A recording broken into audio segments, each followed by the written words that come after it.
আমি হিরণ খেতাম। হিরণ খেলে কি হয়? হিরণ খেলে আর কি নেতার থামে, আর মুখে ব্লাড বেড়ায়। আমি দিনে একটা খাই, অত 10টা 15টা খাই না। সারাদিন ওই অধিকার নাই, আমার ক্ষমতা নাই। তো টাকা পাও কি হিরণ খাওয়া? ওকে কি করে খাই মানুষ? হ্যাঁ বস। রাজধানীর উত্তরায় হাউস বিল্ডিং নর্থ টাওয়ারের সামনে এক নারীর ব্যাগ থেকে মোবাইল ফোন চুরির চেষ্টা করে সংঘবদ্ধ ছিনতাই চক্রের এক সদস্য।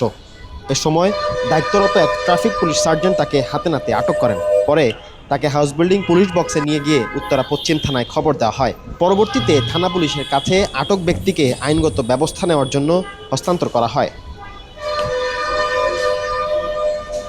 কি হয়েছে বলো তো ঘটনাটা? আমি বলেছিলেন One parcel, more ways to send. Pathao parcel has expanded. Explore the new parcel. মাইয়া কাম করতে দিয়েছে, মনের ব্যাগ পায় না, মনের ব্যাগ মনে পায় নিচ্ছি। আমি আনতে আপনার ব্যাগ, ঠিক আছে, মনের ব্যাগ নিচ্ছে। আমার মায়ের থাপো দিচ্ছি, আমি আনটি আর পুলিশ আসতে দেন। আর কী করে জানেন, ও তোমার এক করে বললো। এটা কি আমার অন্যায় বলেন? মহিলা তো দেখছে তুমি ব্যাগে হাত দিচ্ছ। না, মায়ের ধরছে, আচ্ছা, মায়ের ধামে চাই দিচ্ছে। আমি তুমি আমি ধামুর দিয়ে ছেড়ে দিছো? না, হ্যাঁ, এই, আচ্ছা। আমি আন্টি আপনি না তো পুলিশে দেন, ভালো হইব। ওরা প্রতিদিন এই কাজ করে। কিভাবে কাজ করে একটু বলো তো ভাই। ওরা স্কুল ব্যাগেতে 3গুলো মোবাইল লয়। কয়জন থাকে ওরা? ওরা 5-6 জন 5-6 জন থাকে। এমন আছে। এখনো থাকে? হ্যাঁ, এ প্রতিনিয়ত এরকম ঘটে? প্রতিদিন এমন হয়। প্রতিদিনই? হ্যাঁ, কি করলে জানেন, ওদেরকে মাইরা হাত পা ভেঙে দিয়ে দিব। আত্মা ভেঙে দিচ্ছে? হ্যাঁ, আচ্ছা। তাহলে কি সব সমাধান হয়ে যাবে? সব সমাধান, মানে একদম হাত পা পঙ্গু বানিয়ে দিবেন, তাই সমাধান হবে, নাহলে হবে না। আপনি সবচেয়ে বেশি কোন জায়গায় থাকেন? আমি আমি এরপরে থাকি। মানে এয়ারপোর্টে? হ্যাঁ, এয়ারপোর্টের দিকে থাকে? এখান থেকে নাইছেন কেন? আমি এরপর যাবো, মহিলার ব্যাগ নিয়েছে, মহিলা গুতে পাইতেছে না, ওই ওর মায়ের পাও দিয়ে চিহ্ন করেছে। আমি আনতে যে পায়ে নিচ্ছে ব্যাগ, ঠিক আছে। আর মহিলা কি কয়, মহিলা প্রথম বলে কি কোন টাইমটাতে বেশি চিন্তাই হয়?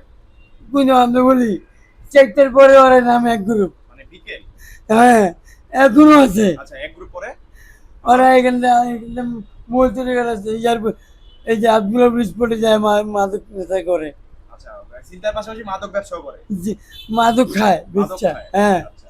নেশা করতে করতে ক্যান্সার হয়ে গেছে? হ্যাঁ। কোন নেশাটা তুমি সবচেয়ে বেশি করো? আমি হিরণ খেতাম। হিরণ খাইতা? হিরণ খেলে কি হয়? হিরণ খেলে আর কি নেতার থামে, আচ্ছা, আচ্ছা। আর মুখে ব্লাড বেড়ায়। মুখে ব্ল্যাক ড্রাই না? হ্যাঁ, কেন করো এই হিরণ খাও কেন খাও? আমি তাই কষ্ট করে মকল করে খাই। তুমি চিন্তাই কয়টা করছো এই নিয়ে? আমি চিন্তা করি না। আমি তো জানি যে তো হিরণ যারা খায় এরা তো চিন্তাই করে। না না না স্যার, করার পরে সে আমি দিনে একটা খাই, অত 10টা 15টা খাই না। সারাদিন ওই অধিকার নাই, আমার ক্ষমতা নাই। তো টাকা পাও কি হিরণ খাওয়া? 200-300 হইলেই পয়। এই টাকাটা কই পাও? ওকে কি করে খাই, মানুষ চাকরি হকারি করে, করে তুমি 200-300 টাকা পাও? মানুষ যায়, মানুষ তোকে দিয়ে 20 টাকা দেয়, 50 টাকা করে, মানুষ মারা গেলে 100 টাকাও দেয়। এরকম করে? হ্যাঁ, আজকে কয়জন চিন্তাই করছে? আজকে 5-6 জন এমন আছে। আমি আমি আনছি, পুলিশ হাতে দেন, সমাধান হবে। পরে কি বলছে? পুলিশ ছেড়া, ওই তুমি যে একই দলের লোক, আমি আনটি আপনি রাত দিকে কেন বললেন শেষে? পরে আমি যেতে পারতাম। আমি আনটি একজন অন্য কোনো কেউ বলবেন না।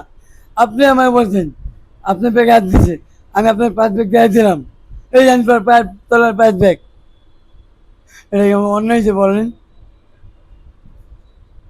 আপনাদের বিষয়ে কি বলেন, আমার অন্য হয়েছে এটা? উনি তো বলতেছে তুমি সঙ্গ সঙ্গ উনি বলে আমি ওর সঙ্গে, ওর সঙ্গে নাই। এইজন্য তো পাবলিক তোমাকে ধরছে। ওই লোকটা আমার মারছে আমারে। মারছে না? হ্যাঁ, কত টাকা বিক্রি করো মোবাইল? মোবাইল আব্দুল স্কুলে বেশি, কয় টাকা বেচে? স্কুল মার্কেট নেই, 1500-2000 এমনি বেশি ওরা। এমনি বেচে না? তোমার তোমার কয় টাকা ভাগ দিত? আমি ওকে দেয় না তো, তোমার কেউ দেয় না? ও দেয় না কে? ও দেয় না, আমি নিজে আমি ওদের জায়গায় ওকে দেখে কোনো এমন কিনে রাখবো না, কি বলবো। নর্থ টাওয়ারের নিচে ডিউটিরত অবস্থায় দেখতে পাই যে একজন মহিলার ব্যাগ থেকে মোবাইল ছিনতাই করে পালানোর চেষ্টা করে এক ছিনতাইকারী।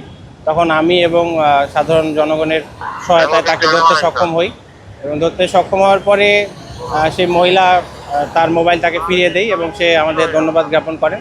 এবং পরবর্তীতে আমি তাকে অ্যারেস্ট করে থানায় সোপর্দ করি। কিলো 91 একজন এসআইকে আমি বুঝাই দিই। সেই মহিলা আমাদের প্রতি খুব সন্তুষ্ট এবং তিনি কৃতজ্ঞতা প্রকাশ করছে এবং প্রতিনিয়ত এই ঘটনাগুলো ঘটতেছে। আমরা চেষ্টা করতেছি এটা যতটা রোধ করা যায়। আমরা ট্রাফিক পুলিশ, সার্জেন্ট এবং সবাই যারা আছে আমরা খুবই তৎপর এই বিষয়গুলোতে এবং এরপর থেকে সেদিনের পর থেকে টহল আরও বাড়ানো হয়েছে ওই জায়গায়। তো আশা করছি যে এরকম অনাকাঙ্ক্ষিত ঘটনা পরবর্তীতে যতটা কমানো যায় বা না ঘটে সেই চেষ্টায় আমরা সর্বদা তৎপর আছি।